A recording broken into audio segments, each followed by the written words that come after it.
안녕하세요. 일관된 해석 직관영어 상병성입니다. 오늘은 완벽한 영어 학습의 나침반이라는 그 시리즈 공개 강의에 있어요. 근데 오래전에 찍고 이제서야 2편을 찍을 수 있는 시간적인 여유가 생겼습니다. 오늘 저번에 아마 선생님이 어휘 학습의 나침반에 대한 얘기를 했었을 텐데 오늘은 구문 학습에 대한 나침반. 그러니까 구문 학습을 어떻게 해야 되고 구문 학습을 왜 해야 되고 구문이 뭡니까? 이런 본질적인 것들부터 설명을 해드리려고 합니다. 먼저 가장 큰 명제, 어휘 학습의 나침반에서도 이 얘기를 말씀드렸을 수도 있지만 영어 시험이 영어가 아닌 한글로 출제된다면 어떤 일이 날까를 한번 여러분 상상해 보세요.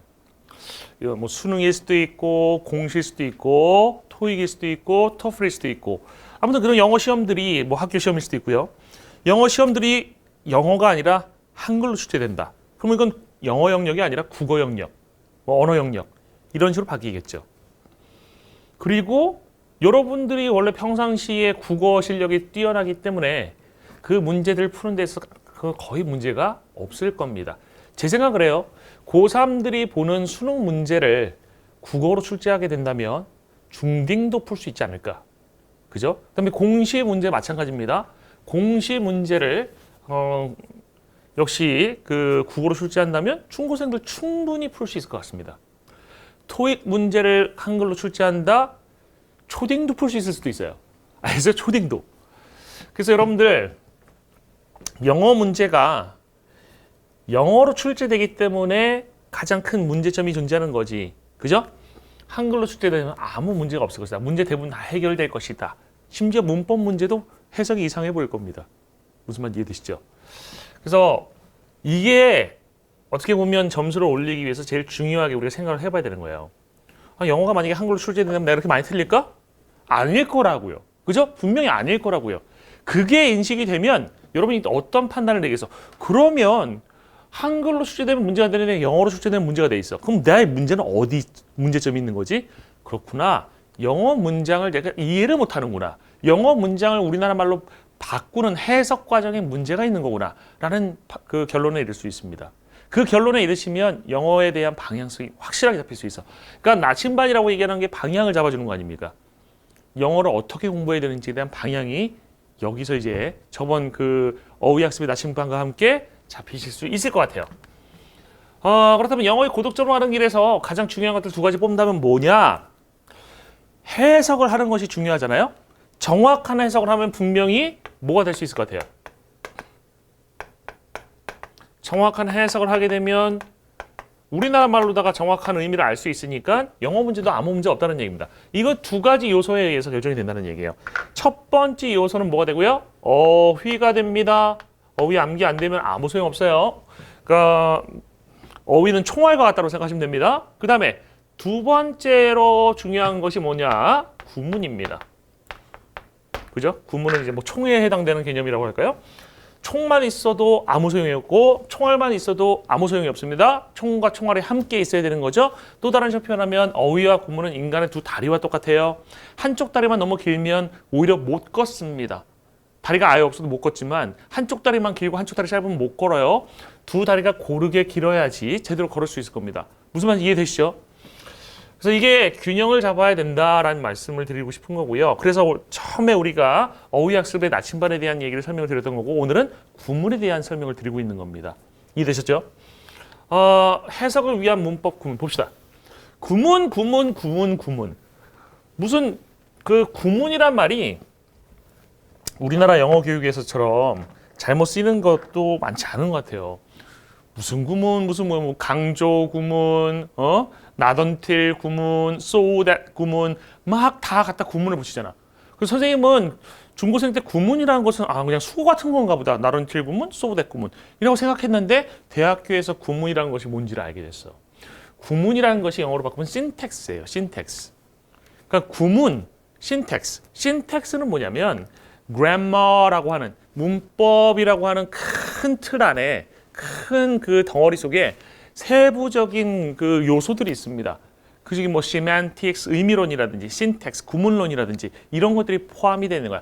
그래서 쉽게 생각하면 얘는 문법의 하나의 종류다라고 생각하시면 되는 것이고요. 이 구문이라는 것은 문법 중에서 어떤 문법? 해석을 위한 문법.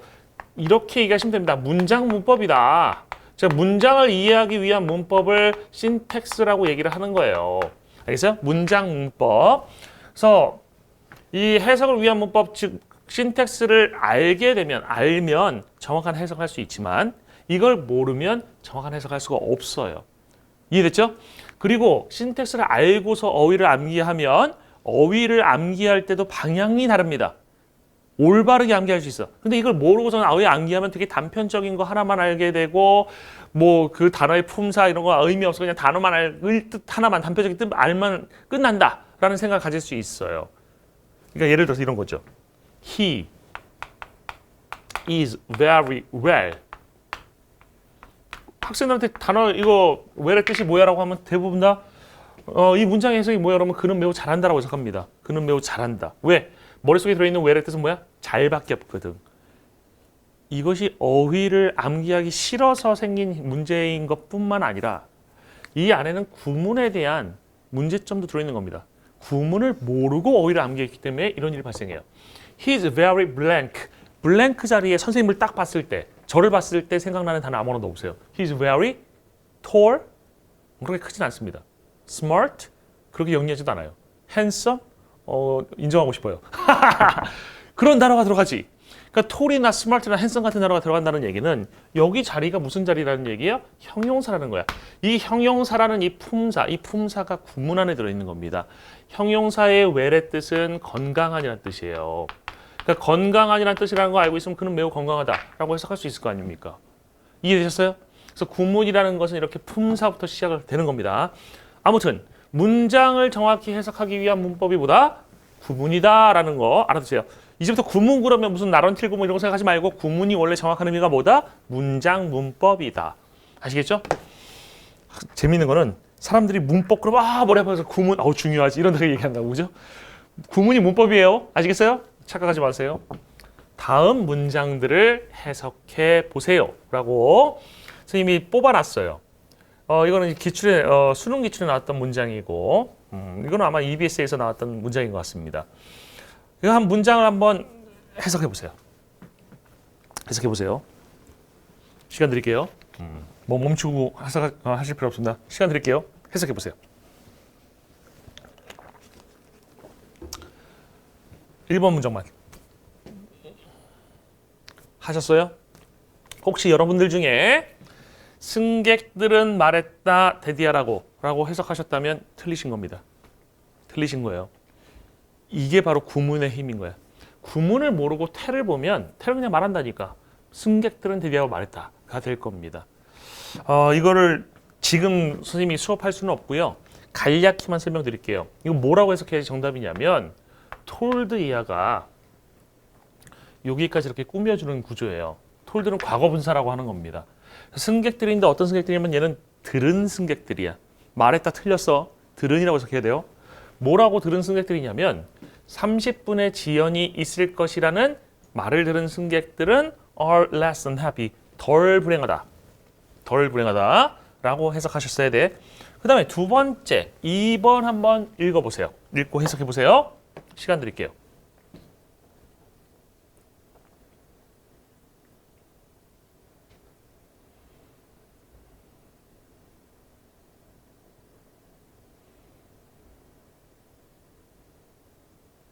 되셨어요? 안 되셨어요? 시간 더 필요하시죠? 시간 더 드릴 수 없어요. 그냥 나갈 겁니다. 그 시간을 더 드려도 아마 머리가 아프실 거예요. 그죠? 사실 이게 영어가 좀 익숙해지면 그냥 쭉쭉쭉쭉 읽으시면 되는데 아마 영어에 대해서 실력이 좀 없으신 분들은 막 주어가 어디까지지 막 이런 거 찾냐고 힘드실 겁니다. 일단 앞에서도 한번 볼게요. Sometimes 때때로 or 모든이죠. 그죠? 근데 모든 or a good cheese 하면 오라고 a good cheese 사이가 여러분들 붙어있는 한 덩어리처럼 모이면 안 돼요. 모든 훌륭한 치즈 이렇게 해석하면 틀리는 겁니다. or a good cheese needs or a good cheese needs 이게 o라고 어하고는 함께 쓰이지 않는 애들이에요. 그러니까 이런 걸 이제 나중에 이제 한정사라는 품사에서 배워야 되는 건데 지금은 그 배울 수 있는 시간 아니니까 일단 보시면 올과 어는 관계가 없다. 끊어져 있다라는 것을 아셔야 되고 a good cheese needs 한 훌륭한 치즈가 필요로 한다, 멈추는 것을 필요로 한다 라고 해석해도 틀립니다. 이 need to stop, 멈출 필요가 있다 이런 해석 나오면 틀려요. A good cheese needs가 앞에 있는 오를 꾸며주는 거예요. 그래서 모든 것인데 한 훌륭한 치즈가 필요로 하는 모든 것이에요. To stop it from going bad. To stop it from going bad. 여기까지가 다 어굿부터 시작된 덩어리. 우리가 나중에 관계사절이라고 하는 형태로 배우는 겁니다. 때때로 모든 것, 어떤 모든 것, 한 훌륭한 치즈가 필요로 하는 모든 것, 뭐 하기 위해서 그것이 썩는 것, 즉 치즈가 썩는 것을 막기 위해서 훌륭한 치즈가 필요한 모든 것은 is a sympathetic ear, 이다. 잘 들어주는 귀다. 동정적인 귀다. 이렇게 해석을 하셔야 되는 겁니다. 지금 모르셔도 상관없어요. 지금 모르셔도 상관없어요. 중요한 거는 여러분이 지금 이걸 아신다면 지금 나침반 강의를 듣지 않으시는 게 정상이죠. 그죠? 모르셔도 상관없습니다. 이런 게 있다는 것 정도만 지금 생각하시고요. 오늘은 구문이 필요하다. 왜 필요한가를 뼈저리 느끼시면 돼요. 구문이라는 것이 아까 선생님이 문장 문법이라고 말씀을 드렸어요. 그러면 문장을 이루는 것은 단어부터 시작해가지고 단어가 문장으로 다 확장이 돼 가는데 단어가 구화절로 바뀌고 구화절이 문장 성문이 되고 문장 성문이 모여서 문장으로 이루어지는 겁니다. 단어가 구화절이 되고 구화절이 문장 성문이 되고 문장 성문이 문장이 되는 거라고요. 이해되죠? 되게 단순하게 설명드린 거예요. 단순하게. 원래 절이라는 것은 문장 성문으로 구성되기 때문에 좀 복잡한 부분이 있어요. 단순히 얘기해서 그렇게 말씀드린 거예요. 단어에 대한 구문이 있고요. 이걸 우리가 뭐라고 한다고요? 품사라고 합니다. 구와 절에 대한 구문이 있습니다. 어떤 구, 어떤 절이 있고 어떻게 해석하고 무슨 역할을 하느냐 이걸 알아야 된다는 얘기예요. 그 다음에 문장 성무가 문장 형식에 대한 구문이 존재합니다. 이 구문들을 알아야 이걸 능수능란하게 쓸 수 있어야 여러분 정확히 문장을 해석할 수 있어요. 지금부터 단어에 대한 구문, 구와 절에 대한 구문, 문장 성문에 대한 구문이 왜 필요한지를 살펴볼게요. 구문이 왜 필요하냐? 정확한 해석을 위해 단어에 대한 구문이 왜 필요한지 한번 볼게요. 첫 번째 보자. You are pretty. You are pretty. 너는 뭐하다? 예쁘다. 이 pretty 품사가 형용사예요. 뜻이 뭡니까? 예쁜이라는 뜻입니다. 단어에 대한 구문은 품사라고 그랬습니다. 다음 두 번째, you are pretty ugly. You are pretty ugly. 여기서 pretty는 부사가 아니에요. 형용사가 아니라 부사예요. ugly란 말을 강조해주는 단어로 쓰였습니다. You are pretty까지 똑같잖아요. 근데 ugly가 들어가면 ugly라는 형용사를 pretty란 부사가 꾸며서 매우, 꽤 이런 뜻이 돼요. 넌 매우 추하다 이런 얘기입니다. 이해됐어요? 우스운 문장이지만 우스운 문장이지만 차이점이 있다는 얘기예요. You are pretty, 넌 예쁘다. You are pretty ugly. 너는 꽤 추하다가 됩니다. 아시겠죠? 모르면 너는 예쁘고 추해가 나올 수도 있어. 큰일 납니다. 그래서 품사라는 개념이 필요하다. 두 번째, 구화절에 대한 개념이 필요한 예를 한번 볼게요. 구화절에 대한 개념이 필요한 예. I like swimming in the sea. 여기서의 swimming in the sea라는 표현하고 두 번째는 the man swimming in the sea. 여기서의 swimming in the sea하고는 똑같이 생겼어요. 그럼 똑같이 생겼으면 우리 그러잖아. 똑같이 생겼으면 쌍둥이면 사실 쌍둥이면 똑같은 거 아니야? 똑같으니까 해석도 똑같아야 되는 거 아니야? 라는 생각을 가질 수 있는데 아닙니다. 영어를 어렵게 하는 것 중에 하나가 뭐예요? 똑같이 생겼는데 다르게 쓰인다는 거죠. 그 영어학예를 보면 선생님하고 약간 똑같이 생긴 분이 계세요? 학생들이 닮았대. 그분하고 나하고 똑같이 생겼다고 가정을 해봅시다. 완전히 똑같이 100% 일치한다. 그래도 나는 영어 왕서. 그분 영어와 배웁니다. 내용이 달라요. 무슨 말 이해되세요? 지금 얘하고 얘 똑같이 생겼지만 내용이 달라요. 위에 거는 나는 좋아한다. 수영하는 것을 바다에서. 위에서 swimming in the sea는 바다에서 수영하는 것이라고 해석해야 돼요. 특히 swimming의 해석이 수영하는 것, 수영하기라고 해석이 돼야 됩니다. 근데 두 번째 걸 보면 The man swimming in the sea에서 그 남자 수영하기 바다에서 이렇게 해석하면 틀린다는 얘기예요. 여기서 swimming in the sea는 앞에 있는 man을 이렇게 꾸며주는 구조로 쓰였는데 이렇게 쓰일 때 swimming은 수영하는, 수영하고 있는 이란 뜻이 됩니다. 그래서 위에 거는 수영하기고 밑에는 수영하는이에요. 생긴 건 똑같지만 해석이 달라져야 된다. 이해되셨어요? 그 역할도 사실 달라요. 좀 더 어렵게 얘기하면 swimming in the sea라고 하는 건 첫 번째 문장에서 like란 동사의 목적어로 쓰인 것이고, 그래서 얘는 을을이 붙습니다. 수영하기를 좋아한다.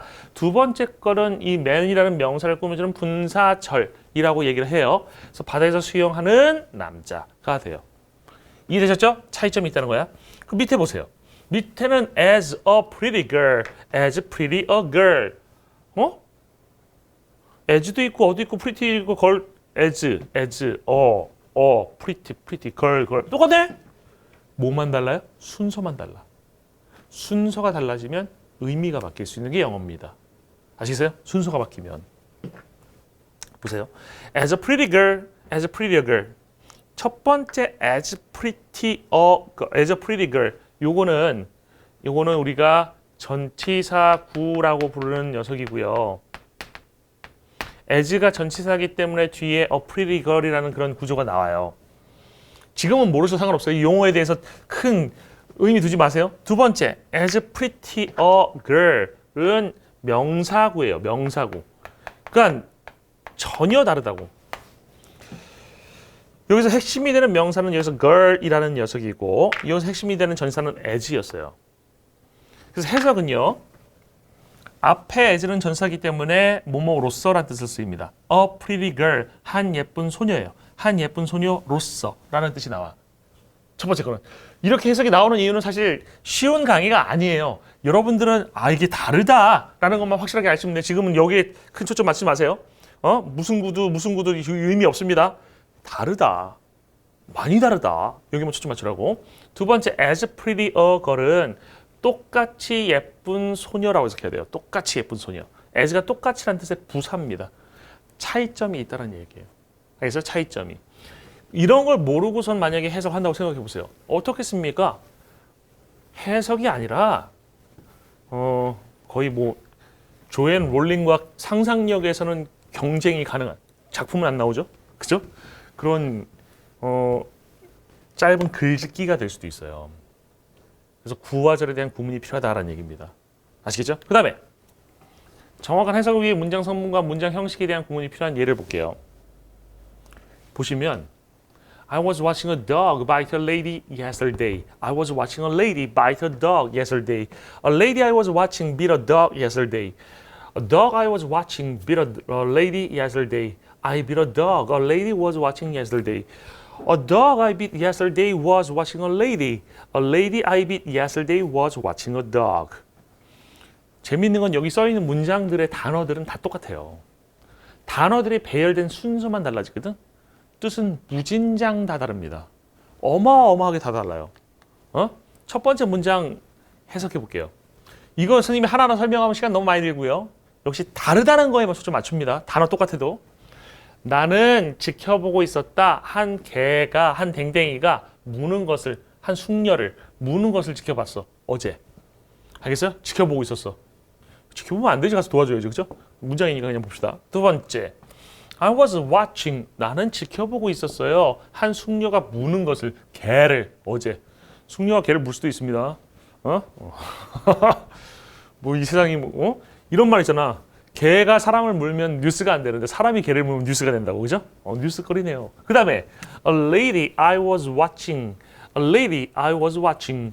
한 숙녀인데 내가 지켜보고 있던 숙녀가 물었어요. 한 개를 어제. 다르죠? 그 다음 A dog I was watching. 한 개인데 어떤 개예요? 내가 지켜보고 있던 개가 물었습니다. 한 숙녀를 어제. 그 다음 I beat a dog. 나는 물었어요. 한 개를. 어떤 개야? 한 숙녀가 어제 지켜보고 있었던 개. 한 숙녀가 지켜보고 있었던 개를 어제 물었다는 얘기야. 내가 어제. 그 다음에 A dog I beat yesterday. 한 개인데 어제 내가 물었던 개가 지켜보고 있어서 한 숙녀를. 그 다음 A lady I beat yesterday. 내가 물었던 한 숙녀가, 이제 사람이 사람을 무네요. was watching. 지켜보고 있어서 한 개를.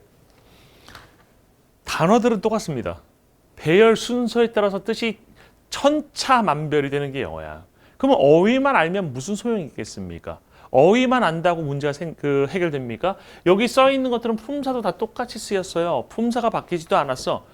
그냥 배열 순서에 의해서 문장 구조와 문장 성분과 그다음에 문장 성분의 배열 이런 것들이 바뀌면서 의미가 확 달라진 겁니다.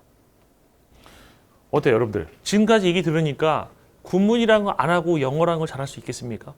못 하겠죠. 그죠? 그 구문 하셔야 돼요. 구문 하셔야 됩니다. 효율적인 구문 학습법은 그럼 어떻게 되느냐? 이제 구문, 문법 이런 거 보면 우리나라에 있는 문법이 하나 있어요. 우리나라에만 있는 문법, 성문과 맨투맨이라고 불리는 그 책들이 갖고 있는 그 내용을 그대로 갖고 있는 아류작들, 그 문법이 있어요. 이 문법이 우리나라의 거의 99%를 차지하고 있습니다. 최근에 쌤 유튜브 채널에서 어떤 그 선생님께서 학원 강사인지 선생님인지 잘 모르겠지만 왜 투부정사 절이냐를 가지고 선생님한테 그 의문을 제기하셨는데 우리나라의 성문 맨투맨에서는 투부정사 구라고 설명을 해요. 근데 원서책을 보거나 뭐 원서 위키백과사전 이런 것들 찾아보면 투부정사 절이라고 나옵니다. 이게 재미있는 현상이에요. 우리나라의 주류가 되고 있는 문법 체계는 원어민들이 주류로 쓰고 있는 문법 체계와 용어도 다르고 정의도 다릅니다. 근데 제 생각은 이렇습니다. 저는 두 가지를 다 경험해 봤어요. 두 가지를 다 경험해 봤는데 고등학교 때 이걸 배우고 대학 가서 이걸 배웠어요. 근데 되게 충격이 심했어. 아니 왜 대학교에서 배우는 건 다르지? 지금까지 배우는 건 무슨 소용이 있어? 라는 생각 가졌는데 배우고 났더니만 이게 훨씬 더 효율적이에요. 이렇게 생각하면 돼. 우리나라 사람이 쓴 국어 문법 체계하고 저 예를 들어서 뭐 저기 필리핀에 사는 어떤 한국에 한 2, 3년 살다가 간 사람이 쓴 국어 문법 체계하고 뭐가 더 정확하게 우리나라의 그 네이티브 스피커 국어의 화자의 언어적인 능력, 언어적인 어떤 그 머릿속에 있는 구문 체계를 잘 표현할 수 있겠냐고요. 당연히 원어민이겠죠. 우리나라 사람이겠죠. 그것처럼 영어 같은 경우도 원어민들이 그 만들어 놓은 주류 체계가 직관적으로 설명을 잘해요. 그래서 이 체계로 공부하시는 게 좋습니다. 물론 선생님은 이 체계를 가르치고 있어요. 기존에 했던 체계로다가 해서 실패하신 분들이 이 체계로 넘어오시면 영어의 갈증을 해소하십니다. 무슨 말인지 이해되시죠? 새로운 체계를 하세요. 이제 우리나라 영어도 바뀌어야 됩니다. 이거 언제까지 붙들고 있을 겁니까? 그죠? 바뀌어야 돼요. 바뀌어야 되는데 여러분부터 바뀌시면 됩니다. 여러분부터 효율적인 것을 경험해 보시고 그 다음에 이게 좋네라는 걸 아시면 다음에 누구한테 추천해 주겠습니까? 뭘 추천해 주겠어요? 지인들을. 이거죠. 효율적인 구문학습은 기존의 한국식 문법 체계를 뛰어넘는 원어민식의 학습을 하는 것입니다. 그리고 구문학습을 하는 방법이 또 두 가지 방법이 있어요. 귀납적인 거, 연역적인 거. 귀납적인 건 뭐냐면 그 원어민들의 구문이라는 것을 내 머릿속에 집어넣는 방법은 두 가지가 있다는 거죠. 하나는 가서 사는 겁니다. 가서 살면서 계속 원어민들이 얘기하는 걸 들으면 나도 모르게 체계가 쌓여가기 시작해요. 인간의 능력에 의해서. 근데 그거는 시간이 한 5년 정도 걸립니다. 그럼 이 방법은 어때요? 귀납적인 게 아니라 연역적으로 접근하는 겁니다. 즉 머리 안에다가 뭘 집어넣어? 구문을 그냥 집어넣으세요. 어떻게? 구문 강의를 통해서 막 집어넣어. 그럼 한 2, 3개월이면 집어넣을 수 있어.